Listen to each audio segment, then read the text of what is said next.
Good evening, everyone, and welcome to part 2 of Schulich Startup Night 17. This is our special fireside session, and we're excited to have you here with us tonight. We have a number of exceptional alumni hanging out with us and spending some time to talk about their journeys and observations about the startup and venture capital space right now in Toronto, Canada, and beyond. We're going to be joined by John Ruffalo from Mavericks Private Equity. We've got Daniel Warner, our regular fireside chat host from Kickscare. Happy to have him back. And also Pavan Malati from Micro Interface Design, who's been kind enough to help us host tonight, and we'll be doing some special introductions. I'm Chris Carter, the Schulich Executive Director of the Office of Innovation of Entrepreneurship, and I'm happy to be here to kick off before I hand over to Daniel. So tonight, I'm going to start off with the Land Acknowledgement and take a moment just to share that with everyone. As this meeting is virtual and we're not all gathered in the same space, I recognize that this land acknowledgement might not be for the territory that you are currently on. We ask that if this is the case, you take the responsibility to acknowledge the traditional territory you're on and that of the current treaty holders.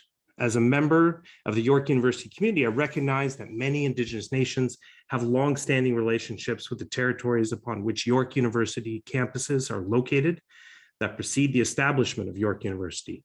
York University acknowledges its presence on the traditional territory of many Indigenous nations. The area known as Tekaronto has been caretaken by the Anishinaabe Nation, the Haudenosaunee Confederacy, and the Huron-Wendat. It is now home to many First Nation, Inuit, and Métis communities, and we acknowledge the current treaty holders, the Mississaugas of the Credit First Nation. This territory is subject to the Dish with One Spoon Wampum Belt Covenant, an agreement to peaceably share and care for the Great Lakes region. I'd also like to take a moment tonight to thank some of the organizations who have helped us to make this possible. Zeifmans as our lead sponsor, our fantastic accounting partner who work with all of our companies inside the Schulich startup community, a great sponsor in terms of picking up the champions from Startup Night and supporting them along their next stage of the journey and getting them set up for success. Also, we have a new sponsor with us and something you'll all be interested in, TD Insurance, who is a partner of York University for their affinity program. And tonight we'll be doing a draw that we'll do after the event, and we'll be giving away an Amazon gift card for $100. The winner will be chosen from the attendee list after the event. Note, you have to be here at the end to be eligible, so you can't just log on for the gift card and then disappear. You got to be here to the end, and Vito will be taking names and noting that down. Also, we're thankful for the sponsorship of Micro Interface Design and Pavan Malati for his ongoing support. I'm going to introduce Pavan, and then Pavan is going to introduce Daniel and our key guest, our fireside guest, John Ruffalo, here tonight. So Pavan, welcome. I'm glad to have you here and thankful for your support. Pavan is an accomplished entrepreneur who has successfully launched multiple businesses. His experience lies in some of the major vertical industries in electronics design, plastic manufacturing, medical technologies, and renewable energy. He's an expert in launching startups from concept to exit strategy. He has an excellent track record of opening international markets. He's currently the CEO of Micro Interface Design and general partner at the Archangel Network of Funds. Pavan is also a successful entrepreneur investor with multiple companies, and he's also an alumni and graduate of our executive MBA program with Kellogg Schulich, where I had the awesome opportunity to help teach him and provide a little tiny sprinkling of something in the magic that is Pavan along the way. Very small, very sprinkly. But he's gone on to do amazing things built upon the successes of his original businesses.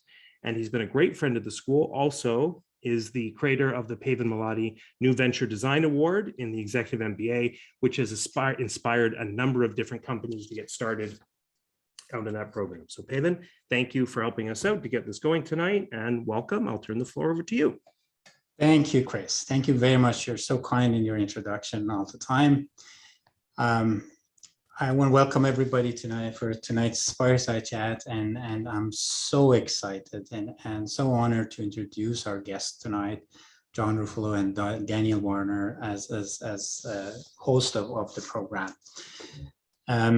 Unfortunately, I'm in between you and the talk with John Ruffalo, but I want to take a few minutes and talk about why we as alumni, we need to support the sponsorship and then sponsor the entrepreneurship program in Schulich.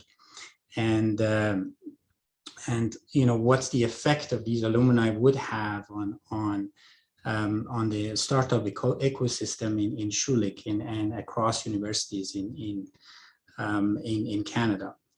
I'm a serial entrepreneur. I've had 2 exits. I've raised money since 2006, where we didn't have like a very established early stage investment, and I've done my journey through raising fund and also be an investor on both sides of the table, and always wanted to make a difference, and also what I've received from this ecosystem to see if I can return to the ecosystem. And going through Schulich opened up my eyes about what alumni could do in this section. In 2019, with a few friends, we decided to create an early stage fund to invest in specifically on intellectual properties that are generated in publicly funded institute in Canada. And throughout that journey, I came across ventures that exist in the United States, like alumni ventures, that they've raised over $1 billion in capital, and we don't do these things in Canada, and we basically do not support, as this conversation we had with John before this, is most of the MBAs basically so far has been pushed to go up corporate ladders instead of being in the entrepreneurship, and how we can change basically this narrative. So we started this fund in 2019, and then COVID started, and anybody that raised fund understands that raising small funds at the beginning of COVID is very, very challenging. So we decided to put our own money first and invest in a few companies, which is related to COVID, and then make an example to be able to raise the fund that we wanted to do. And we successfully did that. But throughout these raising funds and having 2 active companies and other stuff that I usually do, I was very frustrated, and I had this inner nagging of why am I doing all of these things? Then I came across John's story and what he's doing basically, and the unfortunate accident that he had, and the resilience that he's pushing through this mission that he has in raising the bar as far as the startup ecosystem, and that internal nagging basically stopped. I understand that I'm not going through anything at what I'm doing, and I'm just doing a very small. It made me very humble about what I'm doing, and basically gave me the force to continue on that and do more to see if we can basically raise this and increase the amount of investment that goes to the startups and scale ups and other things that we could do. With that, I would love to. I'd like to introduce our guest tonight and pass it to Daniel to start the fireside chat. Without further ado, I want to introduce Daniel as an entrepreneur with his medical company that I've had the privilege of talking to him a few times. And John Ruffalo doesn't need a lot of introduction. Anybody that's been in venture capital or raised fund knows him. Thank you. Thank you so much for the introduction. I'm really pleased to be here this evening with all of you, with you, John. Thank you for being our guest this evening, and I'm really excited for the conversation. To share a bit more about John, I'm going to read a short bio. I'm sure John can go in a bit more depth. But John is the founder and managing partner of Mavericks Private Equity, a private equity firm run by entrepreneurs, funded by entrepreneurs, and for entrepreneurs. Mavericks focus on technology growth, disruptive investment strategies in the areas of health and wellness, financial services, and retail, to name a few. John is also the founder of Omer's Ventures and co-founder and vice chair of the Council of Canadian Innovators, which I was involved with for a time, a remarkable group. Over the course of his leadership as the CEO of OMERS, they invested in over 500 million US in over 40 disruptive technology companies across North America, including Shopify, Xanadu, DuckDuckGo, and League. John is a Schulich alum, having completed his BBA in 1998, and was also part of the Dean's Advisory Council. John is well known for his unparalleled contributions to the growth of the technology sector and sits on the board of numerous profit and nonprofit innovation-based organizations. John, welcome. We're really proud and grateful that you're here with us today. Thank you. Great. Thank you, Daniel. I really appreciate it. So I want to start at the very beginning. I know that you're certainly known for the remarkable prowess of Maverick and previous to that with OMERS Ventures. In many ways, I said to another founder friend of mine that I consider you and Mark Skopinker like the godfathers of Canadian venture capital. You saw what was possible and you created the future, and here we are and having this conversation with 600 founders or aspiring founders at Schulich alone, thanks in many part to the trail that you blazed over the past 15 to 20 years. So I want to thank you before we get going for your leadership, your contribution, and for all your support for founders new and old. So thank you, John. Well, thank you. I really appreciate it. It's very, very nice of you. So I want to start at the very beginning, like before OMERS. We'd love to learn a bit more about your journey. What are the parts that we don't know? One of the fun things that I enjoy the most and find most educational about these fireside conversations is we get to know you as a person and what really motivated you to have the lasting impact in the space. So if you can tell us a bit more about, John, in the early days, you were at Sure. Deloitte, even previous, and what ultimately led you to starting OMERS Ventures and beyond? Yeah, it was first of all, it's really fun to see everybody in the chat and giving the backgrounds. So please, I strongly urge you to do that. It was a lot of fun to get a little bit of context there. We had an interesting chat just before all of you had joined us, and it really is remarkable to see how the academic world has changed when people are going to school from university, and the aspirations that people have now. It's unbelievable, and I've never been so excited. But let me give you a little bit of my history, how I ended up at Schulich, and how I was kind of streamed in there, and it kind of takes me all the way back. And unfortunately, I went to Schulich a long time ago, so showing the age a little bit, but I did graduate in 1988, and it was actually before it was even called Schulich. But I am a child from first generation immigrants into Canada. I grew up in a predominantly immigrant neighborhood, not too far away from Schulich. I grew up in the Jane and Finch, Jane and Shepherd area of Toronto, and literally went to school, both elementary, high school, and then university, all within a kilometer or two of my house. And so my world was quite the cocoon in many respects. And when I was growing up, I started very early in banking. I started off working at the Bank of Montreal, right on the corner of Jane and Finch. And I just assumed I was going to go into finance, not knowing what finance was.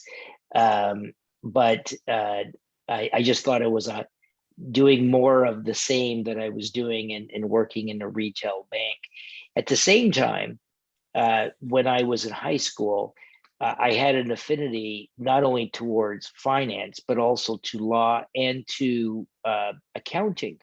So I kind of was trying to figure out which one of those three areas was I going to ultimately embark on a career on. And one of the things that was interesting, my entire extended family, so I come from a large Italian family with lots and lots of cousins. And I am, I'd say, one of the younger offspring of the original immigrants who came over. I was the first person who went to university. And it was a really big deal. And I don't know if it's just a reflection of how poor my family was, or my entire extended family, but they all went into entrepreneurship. Now, what was interesting then, if you say, well, that's rather remarkable, how did that happen? Well, the reality was they weren't able to get a job in the conventional corporate world. That's how it was like. And so for my family, most were laborers in the construction industry or related industry on that. So I was the first one going to university, and hence was going to be the first one to break out of the labor industry. And I was indirectly streamed to become a professional, and success was dictated either be the banker, the lawyer, the accountant. And I wasn't smart enough to be the engineer, but and I didn't even know what an engineer really actually was at the time. And there certainly wasn't computer software engineering as a career. But so I automatically was streamed, and I chose Schulich, and I had opportunities to go to other universities, but I was drawn upon the business school, and it was called the Faculty of Administrative Studies at the time, and it had a very good reputation there, and I thought that was the best place to achieve one of those three things, because even if I went into York, I may have gone into Osgood from a legal perspective. And if I was going to go into banking or accounting, I have the Schulich. So that was my thinking. And that was the full plan all the way through until I hit third year university. And I constantly worked at the bank, and I also interned over the summer at the bank. But there was an opportunity to intern at an accounting firm, and I joined Arthur Andersen, which is no longer around. The consulting arm is Accenture, but I joined the accounting taxation arm, which was called Arthur Andersen, which is now part of Deloitte. But that's how my journey started from a business perspective. Thank you for sharing. And what opportunity did you see when you began to formulate Omer's Ventures? Did you foresee the massive success and the home runs and in my opinion, what was and likely is the best early stage venture capital, even late stage venture capital group around? As a founder myself, and meaning a lot of VCs and angels and accelerators and what have you, going into the Omer's office, with yourself and Damien and Jim and Brian and Nicole, like, it was always a very warm, welcoming experience. Everyone was there to genuinely help every founder who walked through the door. So if you can tell me a bit more about your motivation for starting Omer's and what it meant to you to see the success it's become. Sure. So the context there is I ultimately decided to go into the accounting field, and very quickly switched over into being a tax advisor. And I did that for a big chunk of my career, absolutely loved it, and what was there for a total of 23 years. But the culminating moment that actually ultimately led me to build, or to leave and to build, a venture firm actually started back in 1992. So I started full-time at Arthur Andersen in 1988, trained to be a CPA. And for those of you old enough like me, 1990 hit a monstrous recession. It was very bad, very deep, and quite long.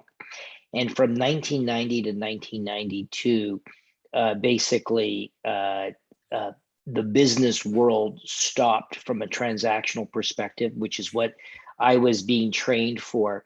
And I was bored out of my mind. And in 1992, I had become a manager in the organization and told my partners that I think I'm going to leave and to perhaps go into the world of finance or investment bank. I just didn't know, but I was bored. And as opposed to leaving, I told them that the problem that I had is that I enjoyed being an advisor in a limited part of the business, but I didn't understand how entrepreneurs of businesses made decisions. And so I wanted to learn from the entrepreneurs. The problem was I was 25 years old at the time, and how am I going to go out and learn from these entrepreneurs at my age? And what I asked for, and I got the sponsorship for, I said I wanted to build a business inside of Arthur Andersen, focusing in on an industry segment.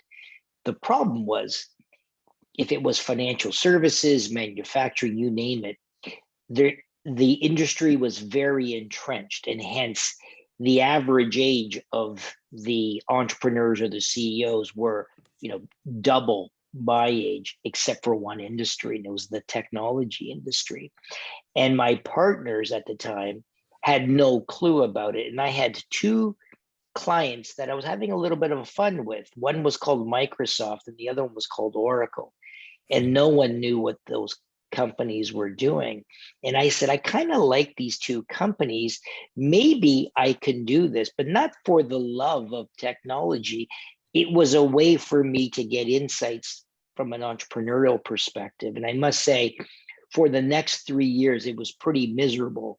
I was hunting everywhere, trying to build business credibility. And then the marquee moment was in 1995 when this small nobody company called Netscape launched what was called the Mosaic browser, and the internet, the consumer internet, was born, and all hell broke loose. And all of a sudden, out of nowhere, but of course, no one remembers the hellish times that I had before that, millions of dollars of revenues were coming into the firm, and I became one of the leading advisors in the space because there was nobody else who were either understanding it, etc.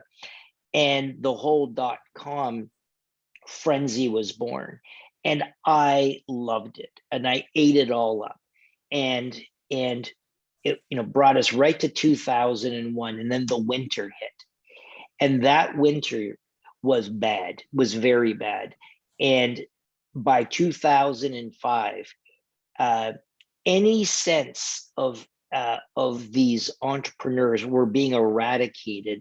And the number one reason was the lack of access to capital. And Daniel, it was actually in 2005, the nuggets of the Council of Canadian Innovators was born in my mind because the private sector wasn't coming to help. It was quite remarkable. And we're talking the banks weren't, the pension funds weren't. It's just because people thought it was a business that rose, fell, and then it was going to go away.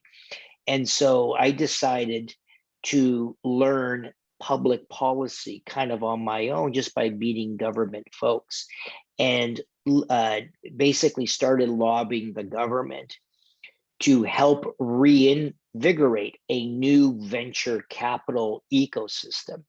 And to make a very long story short, I started going out publicly, I would say around 2008, 2009, in the heart of the financial crisis. and started poking hard at the irresponsibility of the large capital pools in this country for their lack of commitment to this country. And then my number one target was the pension funds. And lo and behold, one of those pension funds came to me and said, hey, we want to do this, but we don't know how. You've been an advisor to this space for many, many years. Can you help us? And I was helping them. And that led to about 3 meetings later. It says, no, we were just kidding. We don't want your help. We want you to build it. And I was like, hey, I'm good. I don't need to go anywhere. And the comment was, hey, asshole, you've been poking at us. You've been trying to embarrass us. You think you're so smart. You come on over to fix it. That's how I ended up. And I felt ashamed if I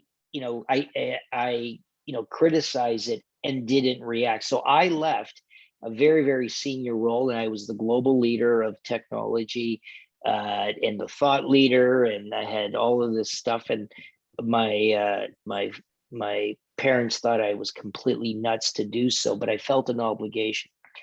So the one thing, though, and I knew the space, and I knew from that vantage point what the great venture capital firms did and what the very poor venture capital firms did. And from that point, and now going to your very specific question, I basically copied and stole all of the great ones, and I took little pieces. But the one thing that I made sure was in there, and it's still to this day, as a venture capitalist, you are a service provider.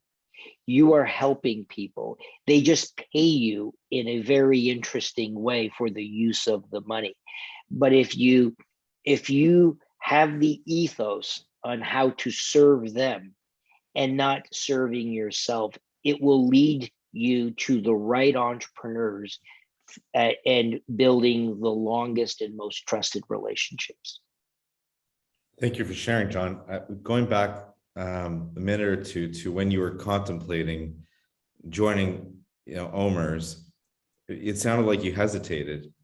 Yes. So can you take us through really briefly, like what was going through your mind? Like what were you, negotiating with yourself? Was it just a little bit of imposter syndrome, or, were you just uncertain about, making a jump to something new, which a lot of people can relate to? Can you speak to that decision? Yeah, I mean, imposter syndrome for sure. It will never go away, by the way. Absolutely. So I always have it. So I've learned the art of fake it till you make it, but not in a fraudulent way, but you always feel like you're faking it. Well, there was a couple of things. Number one, I was on the board of Deloitte, and I was 18 months away from being a candidate to be the CEO of Deloitte. And if I wasn't the CEO of Deloitte, I would have been in the Deloitte world, the second most senior person to the CEO. And so, and I had roles all over the world, and it was a great experience, and it was very, very difficult to leave. But what I did do is I had gone through an exercise around that time, just before OMERS had called me, to determine what did I want to do. I was 42 years old at the time, which is a very unusual time to make such a massive career pivot. So I already made one pivot, not a complicated one, but going from Arthur Andersen over to Deloitte, and now to do it at age 42 from Deloitte to OMERS, you get a little concerned in doing that. And so I had gone through this exercise where I was trying to determine what did I want to do for the next 20 years of my life. And I did state that I would love to have been a partner in a private equity or venture capital firm with only two problems. I didn't know what I was doing and no one would give me money. So, you know, that kind of ended that conversation. And then when Omer's knocked on my door, it wasn't, what was unusual is that I was like, oh my God, what is the coincidence of someone offering me a job? And I was kind of hoping I could do that, but it gave up. And so it kept my eyes open. But the thing that it did do is the Omer's opportunity originally was a very, very small contained opportunity. And I said, I'm not going to leave this massive global purview for this tiny little thing, with all due respect. So they basically said, well, what is it that you would want to do? And I'm like, okay. I gave them a long list of what I wanted to do and the conditions, knowing full well that they would say no, and then I'd have to make a decision. And they said yes. And I'm like, oh shit. I have to say yes. So that went on for about 3 months and I finally did it. And it was a spectacular move because for me, it was a little late for me to become a tech entrepreneur. So by that time, entrepreneurialism, now I realize, oh my God, that's what I really wanted. Because I remember I was streamed into a professional career. And when I got the taste of entrepreneurialism indirectly as an advisor, well, once you're providing the capital, you're just one rung closer. So you're not quite the entrepreneur. And it's the entrepreneur who, to me, was the pinnacle. So I'm only now one step away from entrepreneurialism in the classic sense. But what I didn't really realize, well, building the financial services business is entrepreneurialism, but I wasn't quite thinking that way. But you know, the making that big bet at that time, the other thing that I also knew, by the way, was if things failed miserably for me, I could always go back to Deloitte and they would welcome me.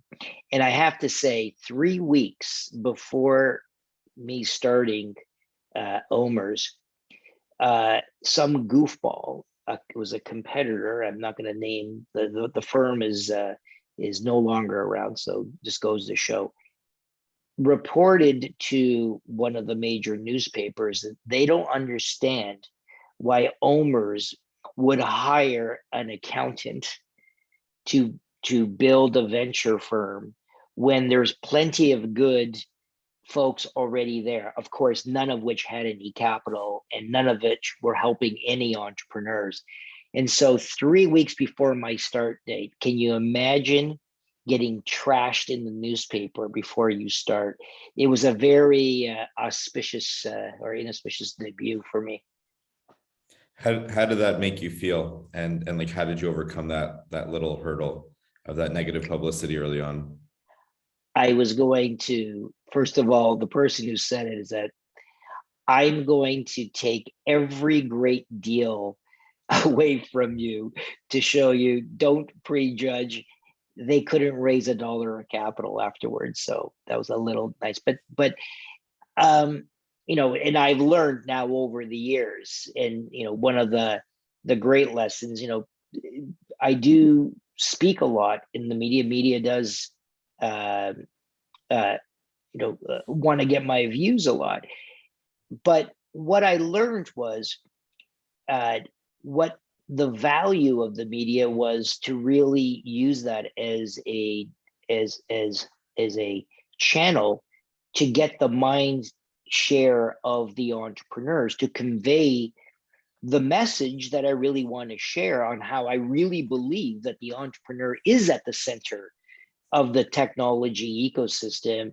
And what it did, and Daniel, you kind of just made it gave me and my team access to the greatest entrepreneurs of the country. And what I realized is, stick with that and you will always have the haters who were jealous, etc. And what I discovered over the years is that my objective is to have 50.1% of the people love what I do, and 49.9 can hate it. But if you're in between where no one cares about you, is actually the worst. So those two coins of love and hate always come together. How do you mute that negativity? Well, I think it's the immigrant background. I grew up, at Jane and Shepherd, Jane and Finch. In hindsight, people go, "Oh my God, was that a war zone?" I go, "No, it wasn't. It just you grew up bouncing things that didn't really matter. You develop a thick skin, and I would say to you, the culminating event in my career that gave me the thick skin was in 2000. So here I am at Arthur Andersen. I'm already a partner, but you're actually considered a national partner. And in 2000, I was selected to be a global partner, and it was a big deal. So very, very few of the national partners would be elevated to a global partnership. And what did it really mean? Frankly, it just meant a ton more money, but you share in a global pool of capital around the world. So it was like I was thrilled, and I was the youngest partner globally for Arthur Andersen because I just made it in 2000. Okay, but as part of it, so I get the announcement in October of 2000. I've been selected. I'm thrilled out of my pants. And you have to cut a 7-figure check to contribute your capital, which, I don't have any money, but you borrow 7 figures, right? So think about buying a house in Toronto, borrowing 100% of it, handing the check over, which I did. 3 weeks later, Arthur Andersen announces this complication with a client called Enron. So that's November. In 3 weeks, I lost that capital, and it was my entire wealth in 3 weeks. And I'm like, what the hell? You took my money knowing that this problem was actually festering. And the problem got worse. By January of 2001, because I was a global partner, I was indirectly a partner in the United States firm that was sued by the shareholders in the tunes of tens of billions of dollars. And it exceeded the assets of that firm. And I was subject to unlimited liability.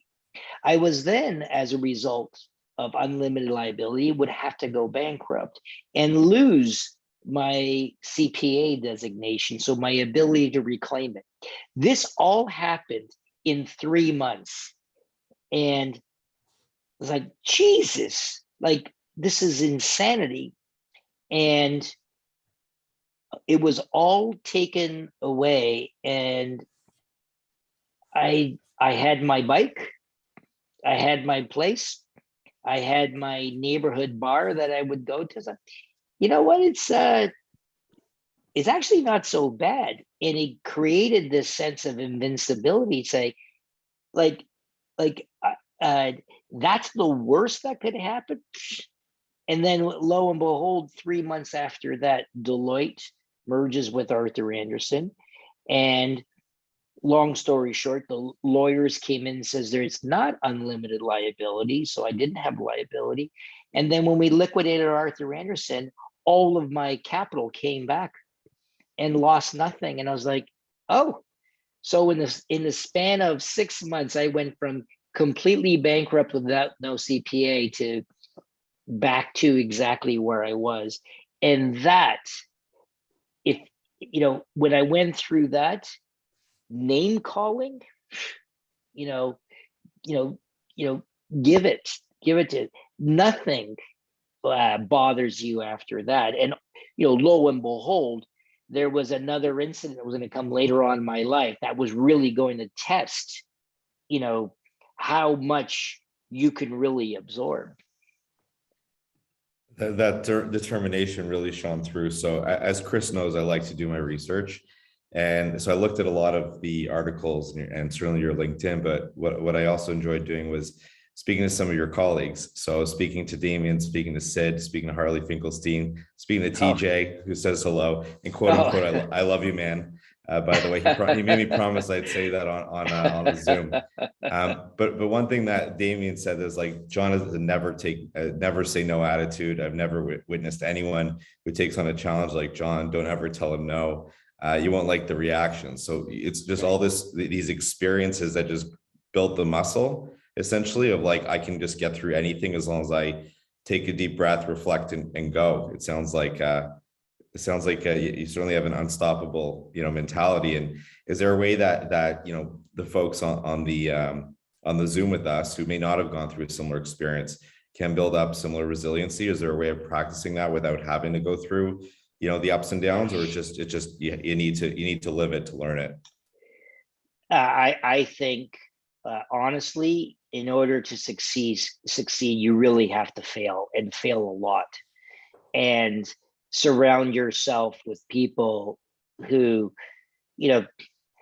I don't like the term of celebrating failure. Who really celebrates failure? But not being shy and embarrassed by failure. I mean, Daniel, the venture business better than anyone. It's a failure business, right? As an investor, 40% of all of the money, of all the investments you make, come back at zeros. So that if you can't take that, like, venture business is the wrong business for you. And so I would say to you, having so much elements of failure throughout my career, and feeling horrible, but still having your good friends, your family, etc., around you to say, well, I don't think any lesser of you. And then you just kind of get up, dust up, and do it again. And you get hit again, and it's okay. And like I said, what's the worst that can happen, right? Like, really, the worst is bankruptcy in Canada. Like, it's not like, you're not going to be destitute. You just do it again. One of my good friends, there was an interesting article about him. It's Stephen Smith. He was bankrupt. He actually went bankrupt at 34 years old, and he's one of Canada's richest men. And it was a miserable time for him, but it did create, that failure did create that resiliency. So I'm not saying to go out and fail. What I am saying is, if you're not playing in the arena at all, and knowing that you could embarrass yourself, etc., or like, then you will never have that success ultimately. And by the way, once you have some success, it's not like, well, that's it, I'll never have failure again. You will constantly go through those ups and downs, but I think that's what makes life, very interesting. It certainly can. Absolutely. You mentioned a bit earlier, John, that you want to support great entrepreneurs. In your opinion, what makes for a great entrepreneur, and how can someone become a great entrepreneur? Yeah. So great question. So, I've made many investments over my career. And when somebody asks, well, what is the thread that's linking them? And there actually is one thread, and it's both passion and resiliency. And so let me give you a bit of a story here, right? So, well, let's use, you raised, Harley Finkelstein. So Harley is the COO of Shopify, and the CEO, many of you know, is Toby Lutke. And back I guess it's 10 years ago now, we had coffee, and I knew everything about Shopify. It was a very small company at the time. Um, and I said, so Toby, tell me the story. And the story, and maybe you know this. He met a girl while snowboarding. The girl was from Ottawa. Toby was from Germany, and he was a coder in Germany.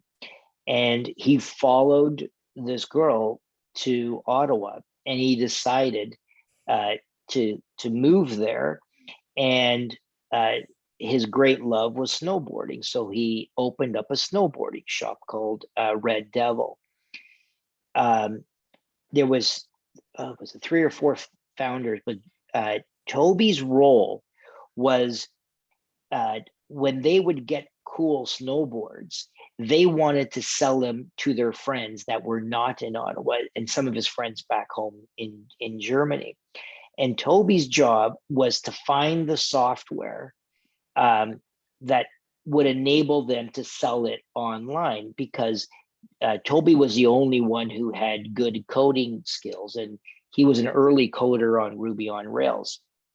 And so he was shocked that you actually had to hire a consulting firm and pay a lot of money in order to build a website. And he thought that that was a fundamental, right for an artisan, for a small business who's, making their craft and they can't sell it. And he said, I'm going to build that. And he built that. So his friends are now looking at the site and they're saying, hey, you got cool snowboards, but where did you get this site from? And Toby's like, oh, I did this. And they're like, that's unbelievable. They shut down Red Devil and Shopify was born. Now, that story, if you were to ask Toby, what does he believe in? He still believes in that artist, and he's going to go all ends of the earth to serve the small and medium-sized business so that they can sell their wares. And that singularity of passion, the problem that he was trying to solve, it wasn't about money. It was solving this problem that he will go at all ends of the earth. Why is that important? Because you will be hit, and Daniel, you know this, more than anyone, you will be hit by hundreds and hundreds of obstacles that land in front of you and sometimes land right on your head. And if you're chasing money, you're going to stop because you're going to say, life's too short and let me find a different way how to make money. But if you're trying to solve that problem, you'll do anything. And it's that determination, that grit, and that persistence to solve that problem is what makes a great entrepreneur. And that is the string that runs across. Thank you for sharing, John. It certainly isn't easy, but if you fall in love with the problem and you commit yourself to solving it, and you don't waver, through hell or high water, you're going to get it done. So certainly can relate to that as I'm doing in the healthcare space. Harley did share with me that a couple of reasons why I was so excited to partner with you. I was very productive this afternoon, and he said, besides your patented black t-shirts, he said it was the conviction that you had in him and Toby in terms of believing in them and that they were the ones to solve the problems. Your conviction in them and support for them and helpfulness just absolutely blew them away, that you guys showed up prepared, acted quickly. We all know that rounds can take a long time, but they were very appreciative. So that was some great feedback from Harley from that. I want to ask you a bit more about, I know we have a bit of time left. I want to ask you about Mavericks. I also want to talk to you about, friends and relationships, because it's really critical. Building a company is pretty lonely. It can be, and I see some awesome entrepreneurs in the attendees that I'll call in for questions shortly. But can you tell me a bit more about building a team, whether it's at Omers, and I mentioned some of the incredible people that you recruited and what they've gone on to achieve as well, and then more recently at Mavericks. Can you tell us a bit more about your approach to team building and culture building? Yeah, I mean, Yeah, I mean, it really takes a community to build a business. So when I left Omer's to build my own firm, which is called Maverick, so I just built this, and we raised our first fund, which is 500 million US. It was to solve that problem of entrepreneurship and supporting them as they really scale up to want to be large global companies. But it does take a community in order to get that, to achieve that. And not only was I thinking about our team at Mavericks, but if you actually go and look at the original plan, which we rely on and we continue executing against, it was about building Team Canada. So we surrounded ourselves with the top entrepreneurs in this country who've achieved what many entrepreneurs aspire to. Daniel, you know Jim Balsillie well. So Jim's one of them. Danny Reese, who's the founder of Canada Goose. Peter Gilligan, who's the founder of Mattamy Homes. And the list goes on of these top individuals. And the idea with them was, I said, you have to be a part of this if you want to help Canada. And then I went to the investing community and went to the pension funds. And I said, I know you've never invested in innovation. So my two biggest investors have never invested $1 in innovation. And I said, you have to do this. And I was their very first investment for both of them. And I did the same thing with the banks. And I just, you don't have a choice but to do this. That is, how ultimately we achieved the success. And, one thing I will say, that whole community was tested. And some of you may know, just before I was starting the process for the first close of that fund, I'm a big cyclist. I was hit and run over by a tractor trailer and paralyzed from the waist down, and lay there just really at the edge of death, and shattered my body in pieces that none of the doctors understand why I didn't die on impact. So you want to talk about community. As I lay in a hospital for 4 months, not able to move, that community never left. And what they basically did is they said, we will wait for you to get out of hospital, which they did. And my entire fundraising process was delayed by 3 months. And in the context of, one's life, that was it. And so again, if you surround yourself with the people who gave you the encouragement to continue to go on, it was very easy for me just to hang it up and say, you know what, I've made enough money, I don't need it. I can just go and retire peacefully. I mean, that was really not the alternative. And, I sit here today. The reason why I am wearing my t-shirt is that I just finished a bike ride. I actually back cycling again, not the same way I did before, but I don't have my black t-shirt on right now.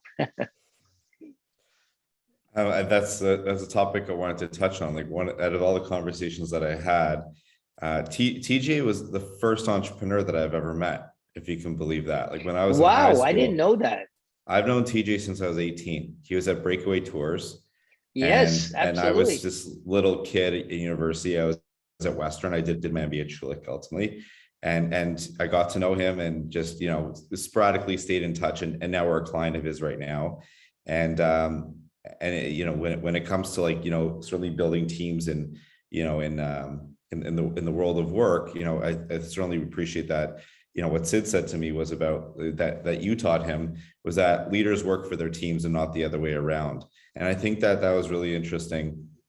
And then what TJ said to me was, that it's the relationships, it's the bonds. And as someone who has 3 kids and doesn't have a lot of time, I'm I'm like, it seems like you and TJ and like your group, and you can talk about that a little bit if you don't mind.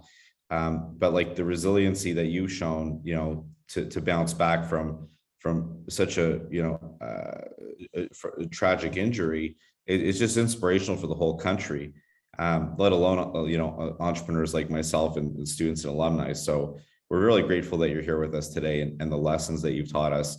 And I think that, at the end of the day, yes, we all want to build great companies and build great impact. But I guess as I get a little bit older, I'm a couple of years removed from my MBA, you sort of realize that you can work as hard as you can, but without relationships, it gets a little hollow. So if you can talk about that, generally speaking, and then certainly through the lens of what you went through. I'm going to botch the name, John, but he mentioned to me the group is called Les Domestiques. Is that correct? That's correct. Yes. So that's my cycling club. So,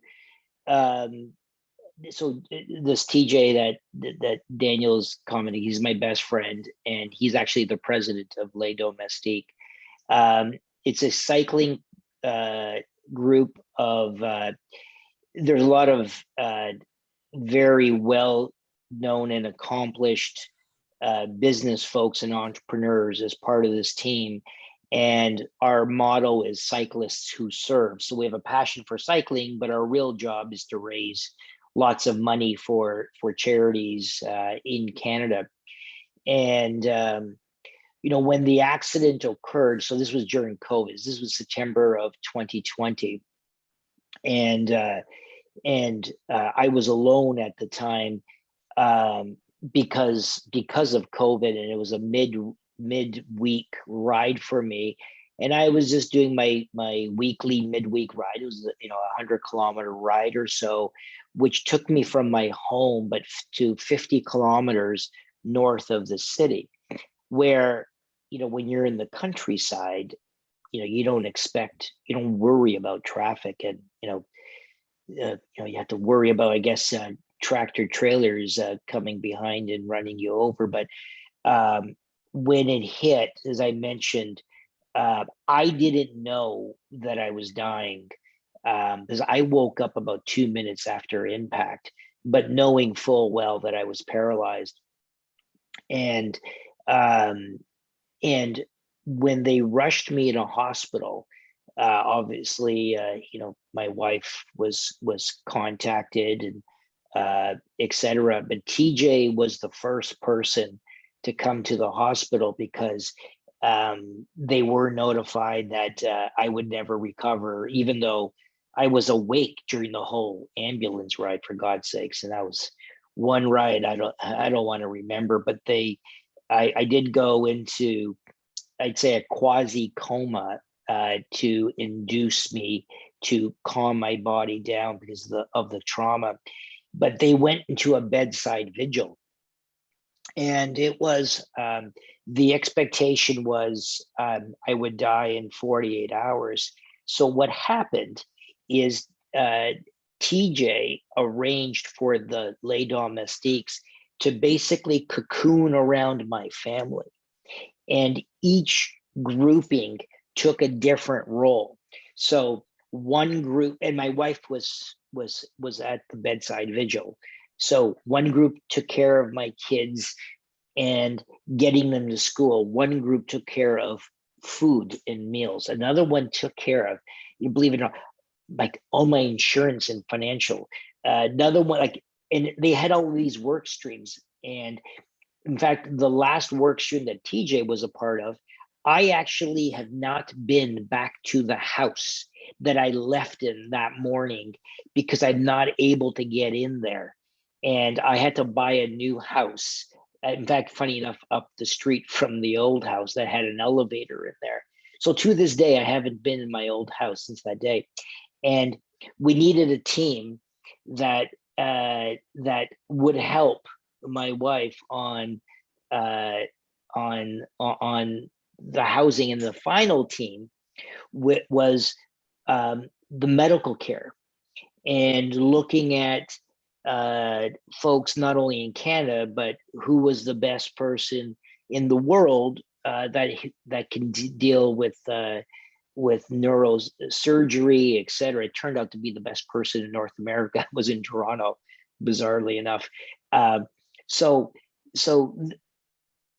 these groups of individuals, if it wasn't for them, my family, and I have 2 young kids, they wouldn't be able to have done this. And the team of outside of Les Domestiques, actually my partner, my co-founder of Mavericks, is also in Les Domestiques. So even my business world and the individuals or the companies that we back, one of them is a Les Domestiques. And it's not because we selected them, we brought them into the team afterwards. And these are folks who we trust. And the thing that we learned, and I learned, is we are a group of imposters in there. And it's hard to compete in a business perspective the best of the times. But this group collectively, nobody can beat us, because as one falters, we come and we pick them up. And surrounding yourself with a support network like that is really one of the biggest successes of my career. To share an example that TJ alluded to, a recent example, and I remember reading it on your LinkedIn as well, but you rallied around one of your peers. I think he was the CEO of TD, if I'm not mistaken, or senior Tim Hockey, if I recall. Yes. And you collectively you raised double the amount. You raised $2.5 million for the charity, which you'll tell me about, whereas the previous record was only 1.2. So you rallied together, all 100 of you, and came together rallying for your friend and his family as well. So it's a very special group that you're all a part of. Yeah. Everyone, as our inspiring person on our team is Peter Gilligan. Many of you might know him. I think every hospital in Canada is now becoming named after him. He just gave another $105 million to Trillium. But I asked him one time, Jesus, you give so much of your money away. And he said,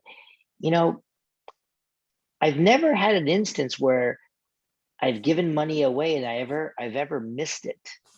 And I just didn't understand what he said, but now all of us give till it hurts financially or with your time. It doesn't matter which way you do it. And that money is never missed, because it's just like water going through your fingers. But if it's helping someone who hasn't had the opportunity to enjoy success and needs it, there is no bigger stimulant in my body knowing that one of the things that I'm spending a lot of time doing, and Daniel, I don't know if you saw this, is that I am I used to do a lot of angel investing all the time, but now I am angel investing for the disabled community. So I just backed a company called Fable. There's going to be another one that you're going to see that backing. And I thought, what better way to combine philanthropy and my love of investing together? And that is, I think, a better way to really juice, results by attracting more and more capital to use the market economy to help people as well. So I get no more pleasure in my life when I can do something like that. Thank you for spending time with us this evening, John. Really appreciate you sharing openly your career, your challenges, your triumphs, and hopefully you'll continue to stay involved with the Startup Shield community. We'll find you some interns for the venture fund, and just really grateful for your time and all of your insights. So I want to open it up for questions for the next 10-15 minutes while we have John here with us. So if you have a question, just pop up your hand. Vito, I might need your help because I don't use this feature day to day in my meetings. Yeah, if there are any questions, go ahead. Yeah, no problem. Yeah, no problem. You could, I the see audience can Q&A. submit questions into the Q&A or even in the chat. Perfect. We'll Okay. take I them- figured it we'll out. take them Okay. everywhere, yeah. Amazing. I can Wherever they see come you from. doing it. All right. Yeah, So I I'm see going to it. jump into Tanya. Hi, Tanya. Nice to see you. So she asked, what are the top 3 things you wish you would have heard as a new entrepreneur or new VC in the industry that you now know today? Well, the biggest thing was, the issue around failure and how you could only get success really through failure. I thought that was a hokey statement when I first heard about it, but didn't really understand that unless you're feeling uncomfortable, you will never achieve the success, because that success is achieved in your discomfort zone. So when you ask me the question, how did you go from this cushy role and making a lot of money at Deloitte and you just flipped it in mid career? Part of it is I was feeling comfortable. I loved it, but I was feeling comfortable, and that sense of dread in your stomach or being on that roller coaster ride. Like, why do people go on the roller coaster when you feel that drop? I love that drop in the stomach. I love it.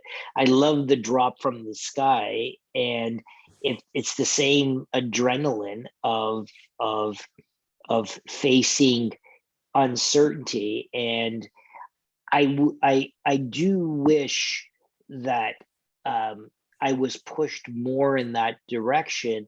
I discovered it through my career, but in hindsight, I did do things more on the safer route, because you're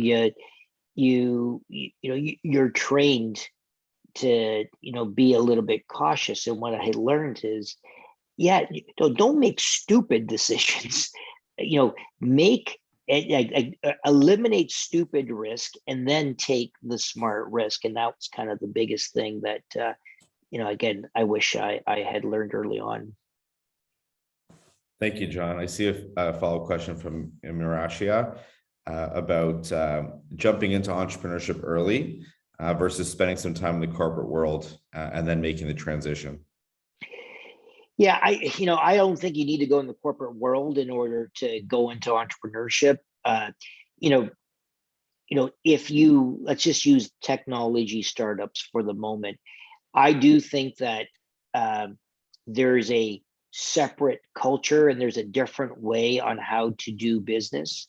And in many cases, when you go into the corporate world, yes, you do learn interesting things, but then if you jump from there into the startup world, you do have to unlearn a bunch of things in order to be effective. Let me give you a simple example. When you're in a large organization, you have access to lots of people resources, physical resources, and then all of a sudden you go to a startup and you realize, and this is, you're cleaning the toilets, and it's like, Jesus, how did this happen? But that's part of the. I'm using cleaning the toilets as a little bit of a figure of speech, but nothing is beneath you, and you learn that through the trials and tribulations of entrepreneurship. You got a great program at Schulich who will give you the tools for entrepreneurship, which is wonderful. But then applying those tools, unless it's a very entrepreneurial corporate organization, then the corporation will teach you, hopefully some skill sets, but I think you might be better off joining another startup. So let's make an example like a Shopify. If you want to be a startup entrepreneur, join a Shopify, which I don't call it corporate per se, even though it's a large business, to learn how they do things. Or you do a smaller startup and learn, but somebody who you really respect as leaders, and then take as much as you can and then start up. But if you really already know you want to be an entrepreneur, I'd say go for it directly.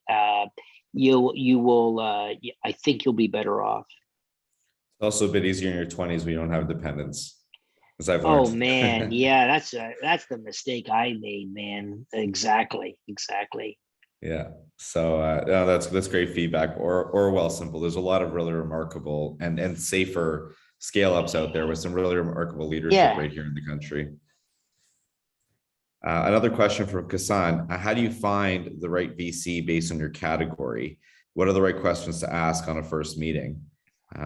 Is spray and pray, talk to as many VCs as possible, or do you think it's really important to vet them? And how would you recommend an entrepreneur, focus Yeah, on the right fit? that's a really complicated question, and it's going to be interesting. That question is going to be really relevant now during this valuation meltdown that you're seeing going on. Before, in the last couple of years, people weren't focused in on relationships. Term sheets were flying like pancakes, and people were just taking the highest dollar. You're going to see the pain from those decisions, and the best way to think about this, when you get an investor as a VC, they are your investor for at least 10 years. And that is a business partnership or a marriage.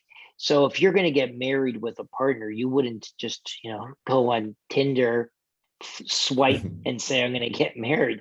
It's the same thing. So my very first investment out of Mavericks, they're called Viral Nation. Two 31-year-old entrepreneurs. They went to Ryerson, went went straight from Ryerson into entrepreneurship. They sold, I can't remember what it was a golf light? I can't remember now, but just stuff literally on the back of their car. And one of the things that they landed onto was social media influencers. This business is now well over $100 million business in just over 7 years, extremely profitable, never took a dime of capital until me. And when did I meet them? In June of last year. And we did not do a deal for 10 months, but spent so much time together. And they were not in a panic mode, and neither were we. And we wanted to make sure, are we aligned? Do we have the same values? And just like in the marriage, it's about trust, values, and of course, how are you going to help us succeed? But that last part is the easiest one. And I think what a lot of founders don't do is, VCs, are spending a lot of time diligencing the founder. Is this person a trustworthy person? But yet that reverse should be equally done. So that would be my biggest advice on making sure who you're partnering with, and really, do you trust them and share the same values? It's a perfect analogy. It certainly is a marriage. I wish someone wrote a blog about how to date a VC. That'd be pretty helpful. I want to just make sure I get to a couple more questions. I have a question, but I'm going to wait to the end if we have time. Janine has a question about mindset. So is there some mindset or a specific skill that you head on with when you take on a role? I'm reading it verbatim. Basically, what is the common theme that makes you do well in accounting? So like you mentioned a couple earlier on, but maybe you can reemphasize them or highlight a couple others. You mentioned resiliency, passion as two. I think I remember an early LinkedIn post of yours that it was passion, resiliency, and grit. Yes, I recall. And absolutely, and boy, you have a really good memory. That's exactly. Thank you. And my wife wouldn't agree with you, but thank you. I appreciate you saying that. And in there was, so you absolutely know, but an adaptability. When conditions hit you, this is that persistent. I mean, it's all tied together. When things change, how adaptable are you to new circumstances? And that is a trait that, again, all of these entrepreneurs, every entrepreneur has faced, that I've ever invested, has faced very serious challenges, and they've had to pivot. And the pivot is maybe the most overused word in the startup sector, but it is true. It's basically, big pivots don't really work very well, but there is hundreds of pivots every year that they face, and having that adaptability. The other thing that I would really encourage you, particularly if you're in school, is the intellectual curiosity. So, I am a trained accountant, and then a tax person, and yet I loved technology. And what was starting to happen for me was that I had to always read lots of stuff to keep up to date with technical aspects of tax, but also read the exact same amount of things for technology. And it was the technology I was trying to teach myself how all these businesses worked, just out of the curiosity and asking the questions. And as a great business person, I find when folks do this, when they're communicating with you by asking just a series of questions and really trying to get at things. And I think that is a skill set that is sharpened, particularly in university. And one of the great things that I actually did at Schulich, and again, this is back in my accounting training, there was a professor there, and it was, the case approach is what the business school is predicated on. But my professor encouraged us to go and grab annual reports of a variety of different public companies. And at the time, they weren't done electronically. You actually had to go and get the paper reports. And I got to the point where I couldn't believe I would do this. I would go and order all annual reports from companies and just read them. But I never read the financial aspect. I just read all of the management descriptions. And I just wanted to learn as many businesses I can, as fast as I can, not because I was going to run those businesses, but I wanted to understand what were the critical success factors of each of those businesses. And that intellectual curiosity is something that we test for very young employees who join us. Don't care about your capabilities in terms of what you've learned or your tools or your financial modeling. But if you're curious, that is going to lead you down a very positive path. If I can add, I think that's the most important thing an early stage founder can have, because you don't have more capital than your competition. You don't have more heads than your competition. But if you're curious about solving the problem and you dedicate yourself to spending as much meaningful time with who you think your target audience is, hopefully they are your target audience, then you'll have, that X factor that your competitors don't. And that relationship that you build with those users, that loyalty, you'll ultimately co-design something very special with them, all leveraged by that curiosity, as you mentioned. I think we have time for one more question. I think we covered a lot of it. Ian, I think we got to your question in that. So that was kind of a 2-for-1. I'm going to ask you a question, John, that I have written down here. Sure. Is with your involvement in CCI, and I was very grateful to be around the table. I remember sitting next to Eric Hoskins, Dr. Eric Hoskins, now works closely with you. I was like beside myself. Literally a year earlier, I was in the hospital, and now I'm sitting right beside the health minister trying to make you and I were in that meeting together. Remember? Do you remember that meeting? Yes. It was remarkable. I'm like the only startup in the room, and it was all these scale ups like Point Click Care and ThoughtWire and Think, and I was just like, wow, this is amazing to be at this table. I remember that. That was a great meeting. It was. I thought we made a breakthrough, and then that's why I decided I'm going to hire the minister to work for me, and he does. I'm glad you did, because I don't want to ask you a healthcare specific question because I have lots of those, and hopefully you're backing some amazing healthcare entrepreneurs in the future. We're looking So- really hard, really hard. Perfect. Well, you should, Doc. I just got a text message. Dr. Sheldon Ellman says hello. Who's Great. Well, he's my co-founder and chairman. So I've learned a lot from Sheldon. He's amazing. He is an amazing man. If we can all come together, I think the health system would be a much better place. We're all trying. We are closely partnering with Sheldon as Good. he invests in some of the very early ones. He's pitching them to us so that we could hit them with a very large check.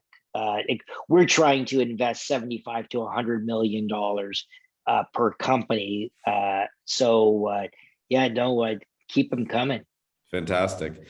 I'll ask you a general question versus my healthcare question. It's where do you see entrepreneurship going? Like, where do you see our economy going? I know that, like, with yourself, and you mentioned Jim and CCI doing such incredible work, and I see all the incredible companies in multiple verticals. Like it's remarkable what's happened in the past 5 years. It's Civitech, it's biotech, it's clean tech, it's health tech, it's blockchain, it's Web3.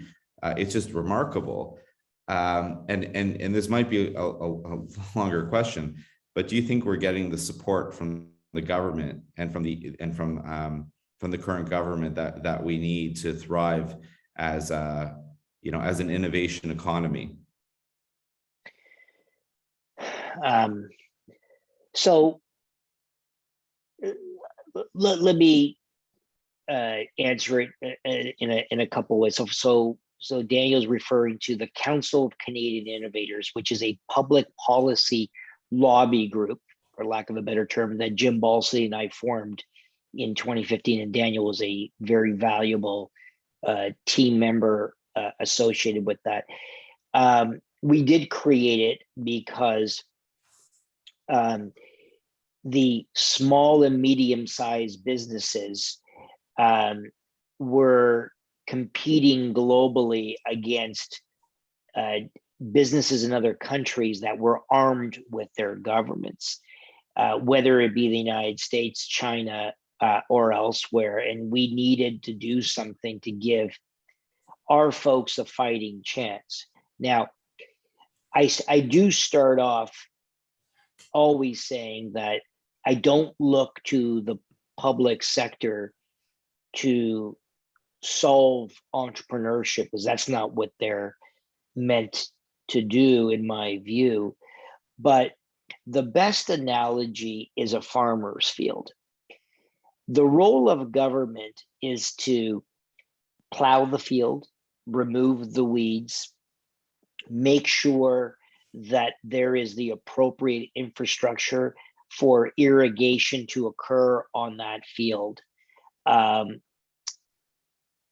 then get the hell out of the way and allow the entrepreneur, that's why I focus on that entrepreneur, to determine which seed to plant and when. And then venture capital, for example, is akin to the rain or the sun. They're just making it grow faster.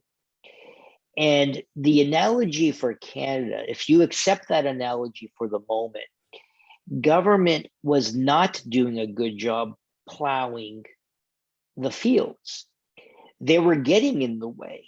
They were leaving rusted tractors into the field. They were not fertilizing it. And the three areas in particular were access to capital, access to talent, and access to customers and market. Let me just give you the easiest, clearest one is access to talent. We talked about earlier at the very beginning that I'm here because Canada is the greatest country in the world from an immigration perspective. I am an immigrant here, and we're blessed to be here. And I suspect, and looking at the names, many of you are as well. And ensuring that we can get the best and the brightest from around the world to enjoy this wonderful country is a public policy decision. And the government wasn't doing the right job, or they weren't focused in on the right sectors for the type of talent that was required. And Daniel, if you remember, we were responsible together for the fast track visa, if you remember, right? The temporary foreign worker visa, and fast tracking them. And these are things that the private sector just can't do. And so I would say to you that over the last 7 years, the amount of public policy involvement has moved tremendously. And I think government in Canada should get a little pat on the back on that. Here is the problem: every other government has done the same.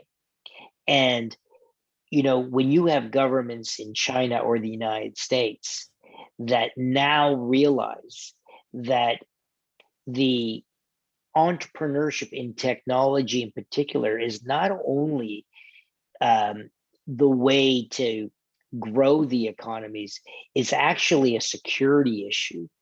And let's talk about, and AI is a great example. They've taken it to an unbelievable level, and Canada can't use the same tool sets that they used in the post-World War II industrial policy. And the biggest change is we are now dealing in an intangibles-based world. And public policy in the intangibles world is very, very different from what it was in the industrial world. And the Canadian public policy has not kept up. And that's what we're really trying to reshape. And it's hard. And the problem is people are all trying their best, but they're not well trained to deal with this. And it's incumbent upon all of us collectively to help train them. But that is going to be the biggest challenge for us right now. I think we're going to need a tech innovator to become the Minister of Innovation at some point soon. That's right. Well, thank you very much, John. Really, really appreciate it as always. I had a blast, and thank you for all the wisdom. Chris, I'll pass it back to you. Great. Thank you. Thank you, Daniel. Thank you.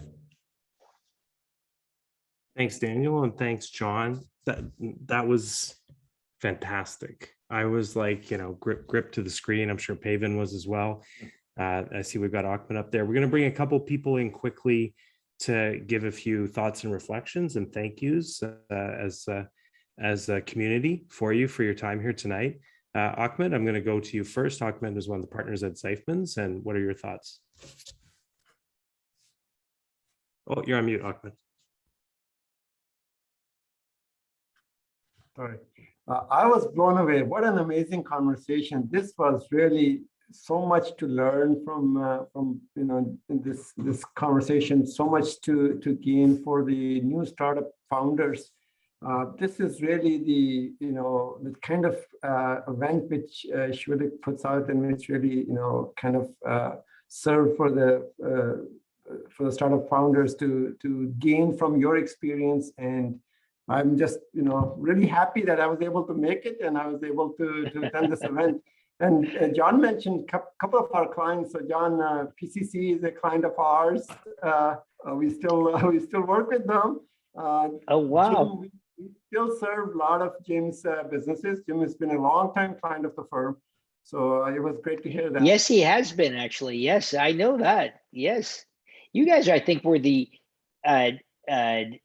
advised RIM very early on. I remember the financial statements had. Exactly.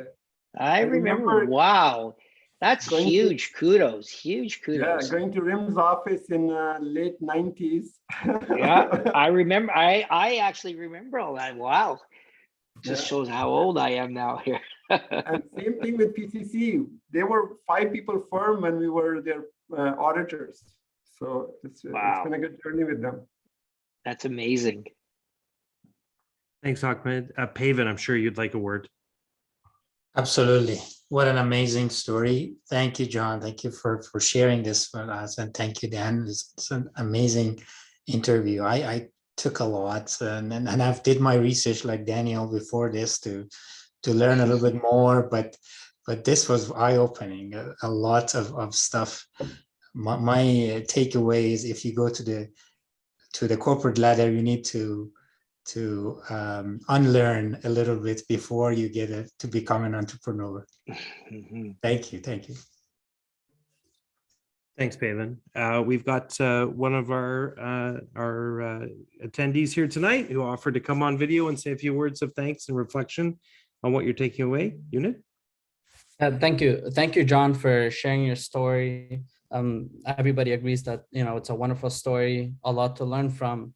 But some few key takeaways for myself was, as being a young person, the importance of resiliency, the importance of it's okay to fail, and then the reward that may come from that, the importance of that. And then probably the most impactful for me was when you shared your story that you came here as an immigrant with your Italian families. And so being an immigrant myself, I think it kind of shows me, it's very inspiring that, if you go through the right path, make some good choices, and are resilient and are okay to fail sometimes, then you might get somewhere one day. So thank you very much for that. Great. Thank you for the kind words. Thanks for sharing your thoughts. Abdul, great to see you. You have a few thoughts. Yeah, thank you, John. Inspiring story. Coming from Jane and Shepherd, your background, overachieving everything and not letting any obstacles come in your way, and having that support system around you, the impact that has. So thank you for the candid conversation, for the amazing advice, and very grateful for being here. Thank you again. Great. Thank you very much. I appreciate it. Awesome. Thanks everyone for coming out tonight. Thanks for those of you who came on camera to share a few words. Daniel, as always, wonderful job hosting the chat. And I love your research, and you're like, wow, it was like being here with like a CBC investigative host that was reporter crazy. or something in the background. Oh, you have a new job. I think so. I think so. Wow. Just don't send me overseas. I gotta stay put. But Okay. it was a nice way of touching base with some really impressive people who've helped me along the way, who've worked with you, and much like yourself, they're always open to helping. So it was really nice to hear from all of them. Hey, thanks, Daniel. Awesome. We also have Olivia, who's come on screen and would like to share a thought from the alumni as well too. Amazing. Wow, John, Daniel, thank you, John, first and foremost, for such an inspirational fireside chat. I think your persistence, grit, and just mastery of overcoming a lot of the challenges that you had really exemplify that you really do embody the spirit of what it means to be an entrepreneur. So thank you so much for such an inspirational chat. I think we want to come back constantly. I think we all took away so much from today, and really can't wait to see how your passion for philanthropy plus investing will really change the Canadian landscape for entrepreneurship and what everyone's kind of building up to for Canada and worldwide. And Daniel, I think we might have to have a new job for you as a super master host, like the additional research that you did and the questions that you kind of asked really helped flow or help the conversation flow naturally. So love to see the interaction between you both. So thank you for that. Really appreciate. What a phenomenal evening. Thank you both. Thank you, Olivia. Thanks, Olivia. Yeah, and I want to say as well, John, thank you. When I was starting out some of the early days of exploring building the Schulich startups community with Vito and all the other people who have been part of it, you had some wise words for me where you said that, Chris, nobody in the country has yet solved the riddle of how to teach entrepreneurship and really bring it into the classroom alongside what's happening outside the classroom. And you spent an hour, but there was so much that happened in that 1 hour that was kind of foundational to what we've started to build and what we're going to continue to lean into building over time. So thank you for that. Vito, I'm going to think that you might have a word on behalf of the alumni as well too, and then you have some final slides to take us through for a few minutes. Awesome. Yeah, fantastic. John, knowing where you grew up, family grew up there, Jane and Shepherd, Jane and Finch too, my mom, my dad, and I understand, the humble immigrant family that you came from. And the incredible journey that you've gone on in your career and all the people that you've impacted across Canada. Really an inspiration to me as an entrepreneur and other, investors that are here, young investors I see within the alumni base. You're a great inspiration to all of them too. And we're going to continue to follow all the great moves and investments that you're going to make, especially in the healthcare sector, because we know that we gotta make some serious improvements there. So thank you. Yeah, on behalf of all of the alumni and the Schulich Startups community, it's amazing to see you again and have you here with everybody. We're really excited to share this conversation and snippets of it with our community after this event as well. Great. So that's my thank you for John, but we have a few other things that we want to talk about today, just as we wrap up. So one of our sponsors, TD Insurance, as mentioned, is going to be raffling off a gift card, Amazon gift card, and we're going to be announcing that on social media tomorrow. So if you're an attendee of today's session, we're going to randomly select a winner and announce it tomorrow. So be sure to check us out at Schulich Startups on Instagram and on LinkedIn. If you don't follow us on any of those platforms, please do. This is where we're promoting great sessions and success stories that are happening in the ecosystem, whether it be events like tonight with John or big fundraisers or big successes with our Schulich Startups portfolio companies. This is the place to check out. So find out about the winner there tomorrow. And we've had already some closing remarks, but I will kind of give the final sort of word over to Chris, and then we can wrap up here. There's actually one other slide. We did the thank yous, but there's one other thank you to all of our sponsors again, but there's one other event I wanted to plug, and we're hosting a reverse demo day. So everyone here is like demo day as a event for entrepreneurs where they're pitching their companies and trying to raise some early stage funding. We're doing like the opposite, where we're getting the investors to give their perspectives on demo day and what they're looking for. So I'm going to move this little black box. So if anyone wants to try to scan the QR code, they can. Otherwise, in the chat here, somebody will still drop the link to register for that event. And that'll be on Monday, June 13th, same time, 7 o'clock to 8:30. So with that, I will kind of pass it over to Chris, final word to wrap us up, and then we'll go from there. Thanks, Vito. I'm really looking forward to that next event. We're going to have Pavan back for that event with one of his companies that he's brought into the world. It's a clean tech company, and also one of our recent alumni who is now a VC investor with Mars in the clean tech category as well, too. So that's sure to be a really interesting conversation, and hopefully everyone will get signed up for that. Well, once again, John, thank you for being here with us tonight. Daniel, for your awesome work. And it's really a special moment for us when we have our alumni come back and spend time for the Schulich Startup Night events. We loved having you here. And I think that all of us are going to take away different things. For myself, the part that really just gave me, goosebumps and made me smile and think of all those people that were surrounded with you, helping your family and forming teams and doing things. And there's lots of times you hear a story and you think, well, I've kind of heard a version of that story before, but I'd never heard a story like that before, like where a community of people really rallied around a family in that way and heard it personally told. So thanks for sharing that with us. And thanks for also reminding us that it's really important who we all surround ourselves with. And hopefully here tonight, we all feel surrounded by this community of people who are all cheering each other on, and will continue on to do cool things. Thanks, John. Thanks, Daniel. And thanks everyone who came out tonight. Thank you. Thanks, everyone. Good to see you, John. Thanks, everybody. Thank you. See you Thank soon. you. Thank you, Dan. Thanks, everyone.